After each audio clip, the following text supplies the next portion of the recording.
Hi friends, இந்த video எதுக்குன்னு பார்த்தீங்கன்னா, எனக்கு ஒருத்தங்க நிறைய கமெண்ட் பண்ணிக்கிட்டே இருந்தாங்க என்னோடய தாலி செயின் பற்றி. அவங்க என்ன கேட்டிருந்தாங்க அப்படின்னா, நீங்கள் தாலி செயின் வியர் பண்ண மாட்டிங்களா அப்படின்னு கேட்டிருந்தாங்க. நான் தாலி செயின் வியர் பண்ணுவேங்க.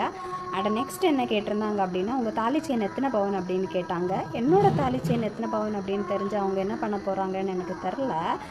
அண்டு நெக்ஸ்ட் அவங்க என்ன கேட்டிருந்தாங்க அப்படின்னா, உங்கள் தாலி செயின் ஏன் திக்காக இல்லை தின்னாக இருக்குது அந்த மாதிரி கேட்டிருந்தாங்க. அதுக்கு என்னோடய ரிப்ளை என்னன்னு பார்த்தீங்கன்னா, எனக்கு தாலி செயின் தின்னாக போடுறது தான் பிடிக்கும், திக்காக போடுறது பிடிக்காது. சரிங்களா? ஸோ வடம் மாதிரி அந்த மாதிரியெல்லாம் எனக்கு போடுறது பிடிக்காது. எனக்கு இது கம்ஃபர்டபுளாக இருக்குது, ஸோ நான் வியர் பண்ணுறேன். இதில் உங்களுக்கு என்ன ப்ராப்ளம்னு எனக்கு தெரியலங்க. அண்டு நெக்ஸ்ட்டு இந்த மாதிரி அவங்க நிறைய கமெண்ட் திரும்ப திரும்ப பண்ணி ரிப்ளை பண்ண மாட்டிங்களான்னு கேட்டதுனால தான் நான் இதை சொல்லிக்கிட்டு இருக்கேன். அண்டு இன்னொரு விஷயம் என்னென்னு பார்த்தீங்கன்னா, நம்ம மேல் டாமினேஷன் அண்டு ஆம்பளைங்களை பற்றி எப்போவுமே குறை சொல்லிக்கிட்டே இருக்கோம். பட் ஆம்பளைங்க இந்த விஷயத்துலலாம் அப்படி கிடையாதுங்க. பொம்பளைங்க தான் மற்ற பொம்பளைங்க என்ன வியர் பண்ணுறாங்க, எந்த மாதிரி ஜுவல்ஸ் போட்டிருக்காங்க, இந்த மாதிரியெல்லாம் பார்த்துக்கிட்டு ஒரு ரூல்லே ஃப்ரேம் பண்ணுறாங்க, ஒரு செட் ஆஃப் ரூல்ஸ் ஃப்ரேம் பண்ணுறாங்க. என்ன அப்படின்னு பார்த்தீங்கன்னா, தாலி செயின்னா இத்தனை பவுன் தான் இருக்கணும், 10 பவுன் இருக்கணும், 12 பவுன் இருக்கணும், அந்த மாதிரி வியர் பண்ணாதவங்கள குறை சொல்லிகிட்டு இருக்காங்க, இன்சல்ட் பண்ணிக்கிட்டு இருக்காங்க. இது நடந்துக்கிட்டு தான் இருக்குது. ஸோ நம்ம இந்த விஷயத்தில் ஆம்பளைங்களை எதுவும் சொல்ல முடியாது. அண்ட் நான் எல்லா பொம்பளைங்களையும் இப்படி சொல்லலை, சில பொம்பளைங்க இருக்காங்க. அண்டு நான் அவங்களுக்கு என்ன சொல்ல வரேன் அப்படின்னா, நீங்கள் உங்களை பற்றி பாருங்கள், எதுக்கு மற்றவங்கள பார்க்குறீங்க, மற்றவங்க லைஃப்பை நீங்கள் எதுக்கு பார்க்குறீங்க? அண்ட் எனக்கு இந்த கமெண்ட்ஸ் எல்லாம் பண்ணவங்க பார்த்தீங்கன்னா, கண்டிப்பாக கன்னியாகுமரிக்கு இந்த சைடு இருக்க ஒரு பர்சனாக தான் இருக்கலாம், ஒரு கேர்ளாக தான் இருக்கணும், கேர்ளோட நேம் தான் அதில் இருக்குது.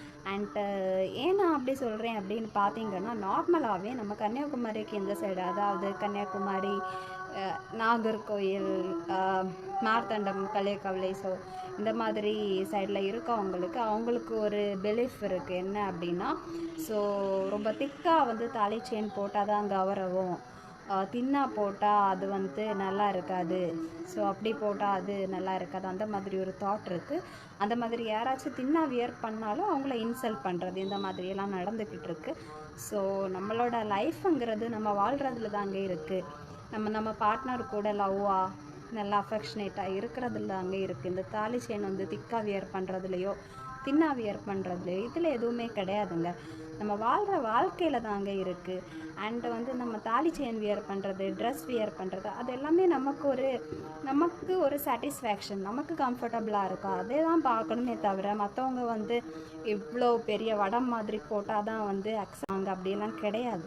நார்மலி கன்னியாகுமரி சைட்லேயே பார்த்திங்கன்னா வடம் மாதிரி தான் தாலி செயின் போடுவாங்க. இத்தனை பவனில் போட்டால் தான் அவங்களுக்கு கௌரவம். அந்த மாதிரி 12 பவன், 24 பவன் இந்த மாதிரியெல்லாம் போடுவாங்க. எனக்கு அதில் எல்லாம் இன்ட்ரெஸ்ட் கிடையாது. ஸோ நான் அந்த மாதிரி வியர் பண்ணலை. ஸோ உங்களுக்கு எது கம்ஃபர்டபுளோ அதை பண்ணுங்கள், மற்றவங்கள நீங்கள் ப்ளேம் பண்ணாதீங்க. சரிங்களா?